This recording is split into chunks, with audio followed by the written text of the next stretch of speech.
ABC, this is World News Tonight with Peter Jennings. Good evening. Tanks in the streets, shots in the night. Soviet politicians involved in the coup against Mr. Gorbachev now allegedly in their sick beds. There isn't very much that is clear in the Soviet Union tonight except this. The most important politician in the country to be freely elected, Boris Yeltsin, is now the central symbol of resistance to those who still have Mikhail Gorbachev under house arrest. And President Bush has told the world that he stands with Yeltsin and Gorbachev. Our first report is from Jim Laurie, who is in Moscow. Jim, go ahead. Peter, there was confrontation in the streets of Moscow tonight, a short distance away from the Russian Federation building. A column of tanks was making its way up Kalinin Prospect, roughly a mile behind me, when it was confronted by a small crowd of people. It was after curfew hour, the newly imposed 11 p.m. curfew. The people tried to talk to the tank drivers, tried to persuade them to turn around in their move towards the Russian Federation building, and the soldiers then fired into the air a burst of machine gun fire to scare the people away. Now, one eyewitness told me that after that incident, at least one person was injured by the tank movement, and possibly one person was killed by sliding under the tank treads. That an eyewitness report just a short time ago. Generally speaking, around the Russian Federation building, people are defying the 11 p.m. to 5 a.m. curfew. The people there say that they do not obey the laws of the military junta. They obey only the laws of Russia and the decrees of Boris Yeltsin. The military-enforced curfew was among a string of decrees from the ruling emergency committee tonight. One declared that all Boris Yeltsin decrees were illegal. Yeltsin had said anyone who collaborates with the ruling junta would face criminal charges. Another decree by the committee banned all radio and television stations not controlled by the state. People here have been glued to two small independent Russian radio stations which managed to stay on the air. And mystery surrounding the ruling emergency committee deepened tonight with the announcement that Prime Minister Pavlov was ill. He was suffering high blood pressure and was confined to bed. Other reports that General Yazov was also ill and had resigned were denied. But all of that raised speculation that the committee was a troubled one, plagued by disagreements on how to proceed. Mikhail Gorbachev's status was clarified today when we talked to members of his household staff. Gorbachev remains under house arrest with his wife Raisa at his summer vacation retreat in Faros on the Black Sea. ABC News has learned that Gorbachev, with the help of sympathizers, did attempt to leave the Crimea by air yesterday. The attempt was foiled and he was returned to his dacha. Security was then tightened, the airport closed, and patrol boats were put to sea just off the coast in the Black Sea, where his dacha is located. Peter? Jim, it takes courage to go out into the streets against the Soviet military now. Do you get the sense, because you're not too far from that scene, that the resistance to the coup by those supporting Yeltsin is going to hold? It's difficult to say when you're confronted by tanks and apparently soldiers willing to fire if this sort of resistance can continue for very long. But clearly tonight there are several thousand people out there willing to defend the Russian Federation building. Okay, Jim, thanks very much. Again, we're getting a lot of rumors throughout the day. There has been now a report in from Reuters, the British news agency, that 3 people were shot dead outside the Russian parliament by Soviet tank crews. That's a report from a Reuters photographer. We as yet have no confirmation. There certainly has been rejection of the coup and political resistance to the coup leaders in many parts of the Soviet Union. With more on that, also in Moscow, here's ABC's Sheila Kast. Tens of thousands filled Leningrad's Palace Square to demonstrate against the coup and cheer their republic leader, Boris Yeltsin. Leningrad Mayor Anatoly Sobchak declared the actions of Yanayev's emergency committee null and void. A few hours later, leaders of the Ukrainian parliament did the same thing. Ukraine is significant because it feeds so much of the Soviet Union. In Kazakhstan, President Nazarbayev, who had often negotiated between Gorbachev and his right-wing critics, also called the Hardline Committee's actions illegal and demanded to hear from Gorbachev. In the Republic of Moldavia, several 100,000 protesters jammed the capital. And in the Baltic Republic, Soviet troops loyal to the Emergency Committee moved through Estonia to its capital, Tallinn. People demonstrated against the new regime, and Estonia declared its independence to show its defiance of the coup leaders. In Lithuania, troops surrounded the communication center, and Latvian radio said Soviet troops had killed a driver. And in Siberia and the far north, thousands of coal miners walked off the job. Yeltsin has been a champion of miners, and they were the only large group to go on strike. But oil field workers refused to go along, saying a strike by them would cripple the economy. In many cases, the groups which are rejecting the new government are the same groups which have pressed for more independence or economic control in the past. The test is whether that sentiment spreads. Sheila Cast, ABC News, Moscow. There's a good deal more to report. ABC's Diane Sawyer has been inside talking to Boris Yeltsin today. We'll be back in just a moment.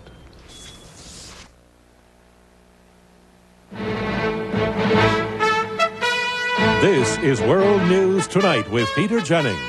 Brought to you by Post Fruit and Fiber Cereal. High fiber cereal, no taste. Great tasting cereal, no fiber. Why have one without the other? Fruit and fiber, fruit and fiber. Delicious raisins, nuts, dates, crunchy oat clusters, and crispy high-fiber bran flakes. It's like no other. Fruit and fiber. Great taste. And high fiber. Why have one without the other? Post Fruit and Fiber cereal. Great taste and high fiber. I have to get a ton of Clear So Clear Stick. Why? Your skin is perfect. Sure, now it's fine, but the first day of school, I know I'm going to wake up with a zit that's going to make Mount St. Helens look like an anthill. Ew. Got to get some Lee Rowan shoe racks. They fit over the door and hold 18 pairs. Why do you have so many shoes? My feet are the only part of me that stay the same size. Oh. I can't figure out what's different here. Try everything. President Bush is using stronger language today against the men he calls the coup plotters. He's made it clear that he is still very much firmly on Mikhail Gorbachev's side and on Boris Yeltsin, and he has told the Soviet leaders currently in power there will not be normal relations between the U.S. and the Soviet Union as long as the coup remains in effect. Here's our White House correspondent, Britt Hume. The president had just sworn in his new ambassador to Moscow, Texas Democrat Bob Strauss, but he wanted it clear that Strauss was going there not to recognize the new government, but to take charge of the embassy and assess the situation. And then to return within the next several days to give me a full personal report on what he sees there. He will not be presenting his credentials on this trip. The president said he had spoken by phone this morning with Russian Federation President Yeltsin. And I assured Mr. Yeltsin of continued U.S. support for his goal of the restoration of Mr. Gorbachev as the constitutionally chosen leader. Mr. Gorbachev's status, he said, remains unclear. And I've twice tried to reach him by phone, including within the last hour, but have so far been unsuccessful. As for the explanation that Gorbachev is ill, I can tell you that Yeltsin doesn't believe that, and I must tell you I don't believe it. But that is one of the canards being thrown out. It's really old-fashioned. The president had his strongest praise yet for Yeltsin, a man the administration once regarded as a troublemaker. He's a very courageous man, and he says he's convinced that the people will stand with him, and well, they should. The president headed back to Maine this afternoon to resume his holiday, and by late in the day, he was out on his boat.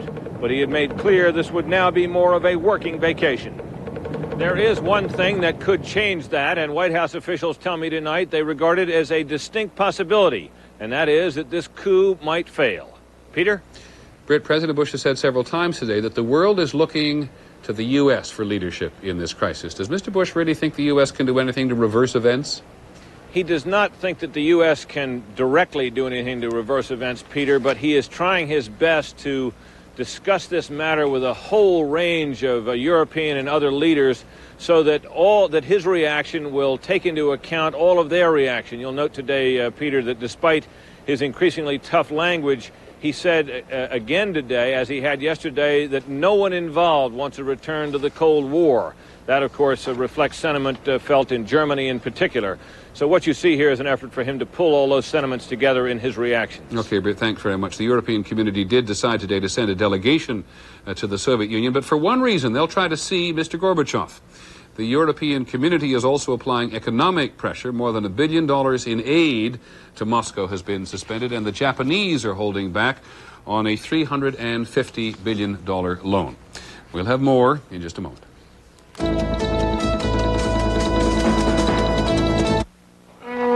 Did you know that on March 10th of 1876, on the third floor of this building in Boston, Alexander Graham Bell spilled some acid on his trousers.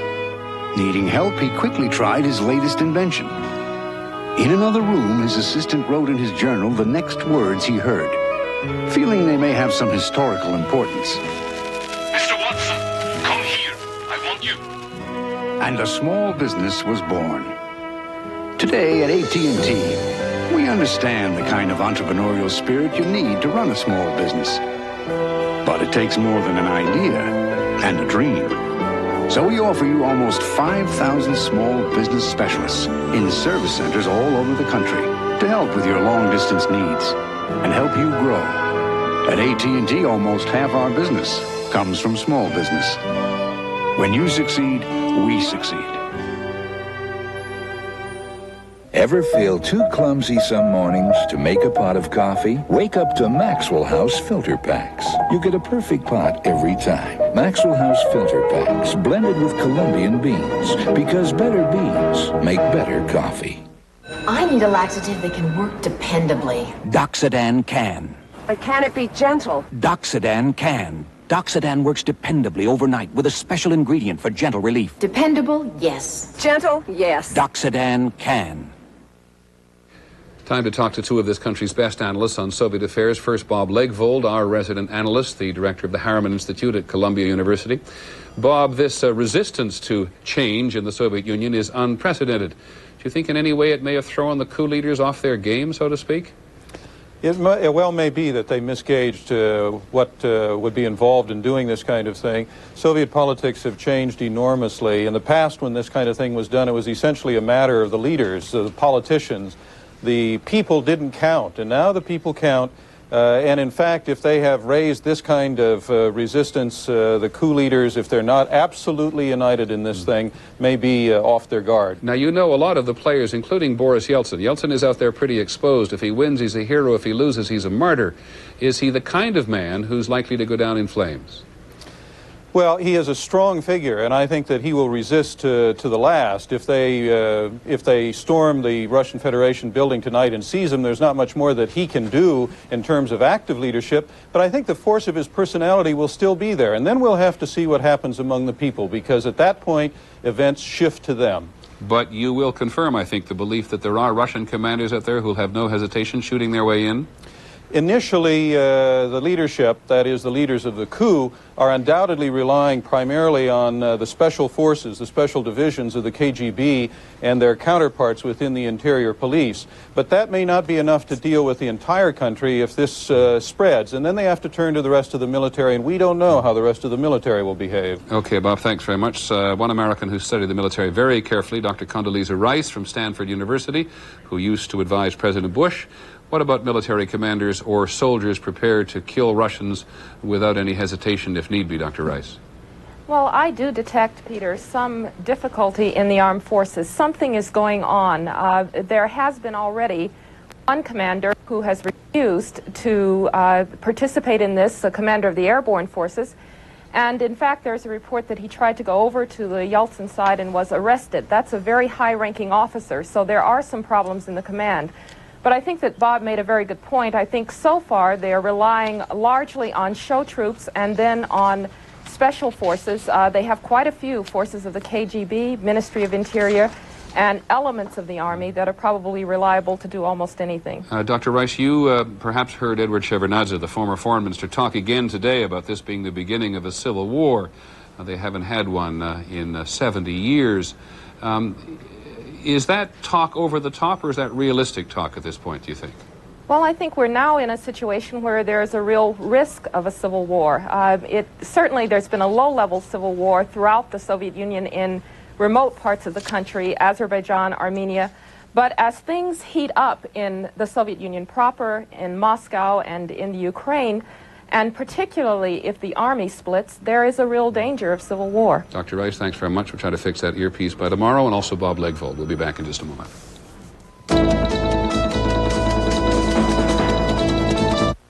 I put off going to the doctor. But this burning stomach kept waking me up at night. Finally, I just went. I can imagine how relieved I was when my doctor said, Mylanta. He said I had heartburn. And heartburn like mine needed a strong medicine.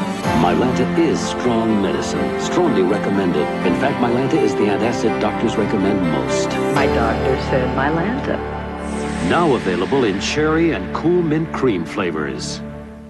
We've just found a way to make Nabisco spoon-sized shredded wheat even better. Every shredded wheat biscuit is now toastier and crispier because each is toasted through and through. It's almost like we let each little biscuit have its very own great day in the sun. Wake up to Nabisco shredded wheat. It tastes like it's sun-toasted. Why put up with glasses that just don't fit? LensCrafters has so many ways to fit your snug points.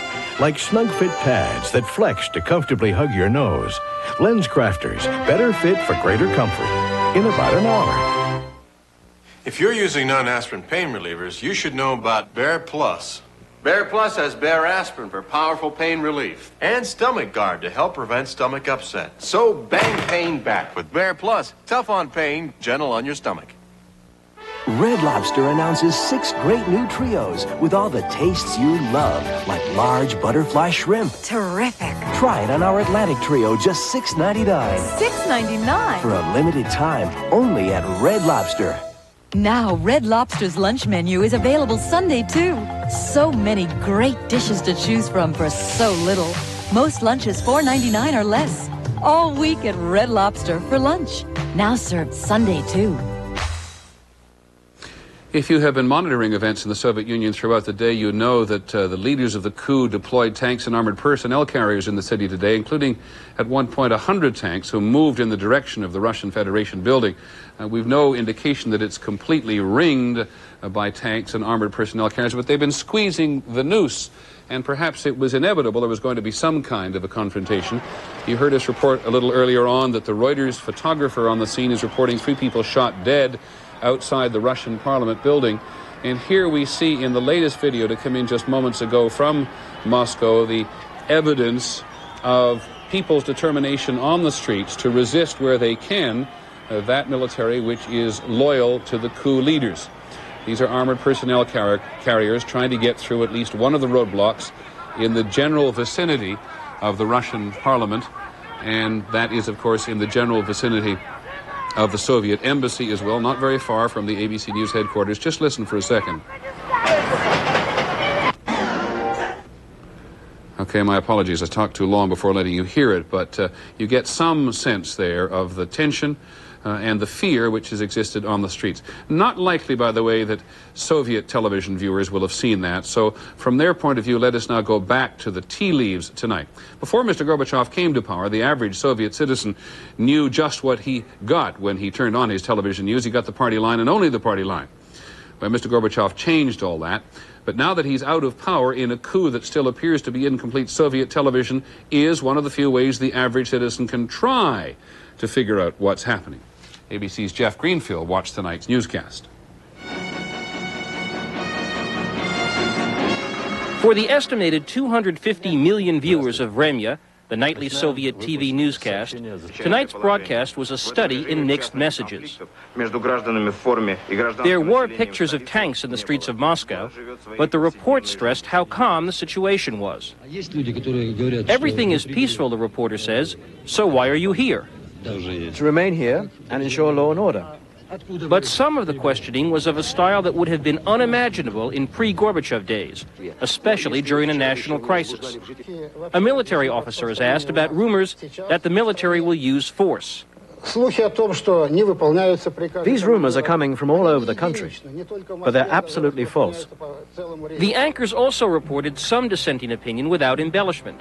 Komsomol Pravda, the Communist Party's youth newspaper, has suspended publication, and the editorial board urges the military not to blot its honor with the blood of our countrymen. The Union of Journalists expresses concern about the crackdown on the media and urges that the ban be lifted. Other reports seem a throwback to pre-Gorbachev days: gains in productivity, increased output at a clothing factory, the opening of new roads and bus lines. Still others seem linked to a political agenda. Reports from around the country stress how calm the situation is, how citizens are going about their daily business. The reports on international news make no mention of the worldwide condemnation of the coup. World leaders are quoted about their desire for peace, not a word about the refusal of most nations to recognize the new government. Perhaps the most striking reminder of pre-Glasnost days is what the Soviet viewer did not see or hear. Not a single picture, not a single mention of Boris Yeltsin or Mikhail Gorbachev. Jeff Greenfield, ABC News, New York. On this newscast, we'll have more in a moment.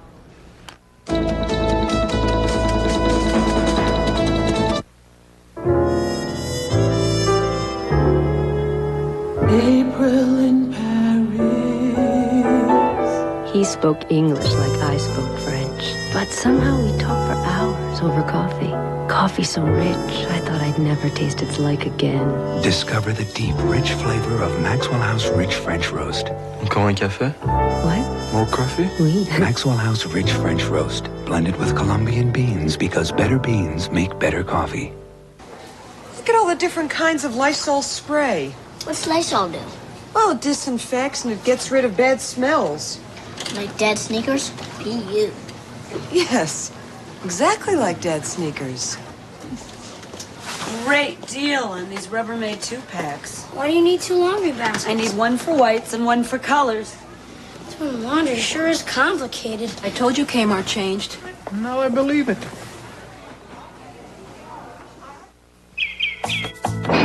Every business morning, while the rest of the world is getting up,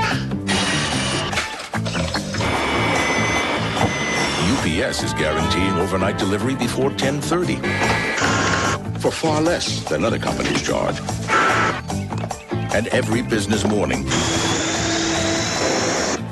more people are waking up to that fact. Good morning.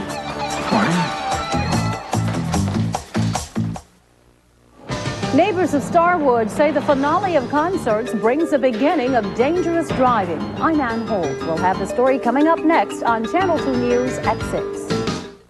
It is there where Boris Yeltsin, the president of the Russian Republic, has decided to make a stand against the men who've turned the country upside down. Throughout the day, the tension fed by rumors that Soviet military commanders would move against Yeltsin. And it was in that climate that ABC's Diane Sawyer got inside. How does a ragtag crowd prepare to fight a division of tanks?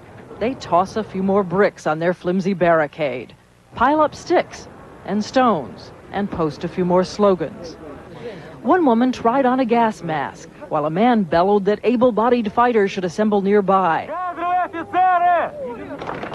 There was a little cheer for a tiny unit of volunteers. The crowd fell quiet when a caravan of ambulances pulled around, and quieter still as they joined hands and waited. We made our way into the building all of those people stood ready to defend. The home of the independent Russian government had become a bunker. Corridor after corridor was nearly empty. In a room near the roof, a cluster of radio broadcasters was on the air, urging people to stand firm. You think a little broadcasting station downstairs here is going to keep freedom alive? Yeah. On another floor, officers pored over city maps and talked about which streets to block with buses and trucks. Guards had abandoned their lunch to don masks and flak jackets. Even men in suits were armed. And finally, we saw fire hoses lying ready, leading us to the closed doors where we found Boris Yeltsin and his state committee. Yeltsin's eyes were red with fatigue, but the energy was still there. Нашим перехватом We had intercepted radio communications which confirmed that it's true that the tanks were moving in this direction. Yeltsin says that's when he sounded the alarm to President Bush and British Prime Minister Major, and placed a direct call to his enemies, too, warning that the world would hold the junta responsible for any bloodshed. Right now, you think the tanks are not going to roll? I'm not sure. The danger is still there. But you're all going to stay here, all of you, no matter what. We've been here almost 48 hours now, and we're going to spend the coming night here too. We are not leaving the battlefield. Diane Sawyer inside the Russian Federation headquarters, where there's already been a good deal of activity earlier this evening, and Diane is now standing, I think, on the balcony outside ABC News Bureau in Moscow, which is just up the road. Diane, you've had the rest of the day, so to speak, or at least some of the day, to think back on whether or not the people you met inside were realistic, given what else you know about the situation. What do you think? You know, I think they're counting on a couple of things. I think they're counting on the fact that this committee of 8 seems to be strangely susceptible, in their view, to public opinion. And they're really counting on George Bush and John Major and Britain to use the power of their indignation to keep the committee in check. At the same time, they're superstitious, and Boris Yeltsin, as I was leaving, said he wouldn't say that he'd see me later because he didn't want to go that far. But he did wave his hand, and I have this image sort of engraved in my mind. He waved his hand and said, "Don't write any obituaries about us. We're not dead yet." What do you mean when you say that the coup leaders may be susceptible to public opinion? Yeltsin clearly believes that the only reasons that the tanks have not moved yet is that he made the phone calls this morning. He called George Bush, he called John Major, and he also called the leaders of the coup and told them that the world was watching them and the blood would be on their hands. He thinks that held them in check. You made the point at the beginning of your filmed report that it was a kind of a ragtag army against all of the guns which the coup leaders have. What about a sense of realism from those people? You know, I'm not sure that they're completely realistic about what's going on in the rest, even of Moscow. They're a very insulated group. They look in each other's eyes and they believe that the resistance will be fierce. But I'm not sure that they see the passivity that some of us see when we drive out in other parts of the city. Now, I may be misreading this, but I hear something behind you, the sound of trucks on the street below you, which is not too far from the Russian Federation. Is there anything unusual going on down there? Nothing at all. You're just hearing the roar of a big truck. It's not a tank, which I thought initially at first. It's not. Anything else to report tonight, Diane? No, I just might pass on to you what one source told us. We can't confirm it, but it gives you some sense of the lengths to which the resistance feels it's willing to go. We were told by a source inside the Federation building that they have mined some of the passages inside of the building, so that they're ready and waiting. Okay, Diane Sawyer in Moscow, thank you very much indeed, and to Jim Laurie, our Moscow bureau chief there as well, and Sheila Kaff. That's our report on World News Tonight. We'll keep you up to date on developments throughout the evening, and there will, of course, be a complete review of the day's events later this evening on Nightline. I'm Peter Jennings. Until tomorrow, good night.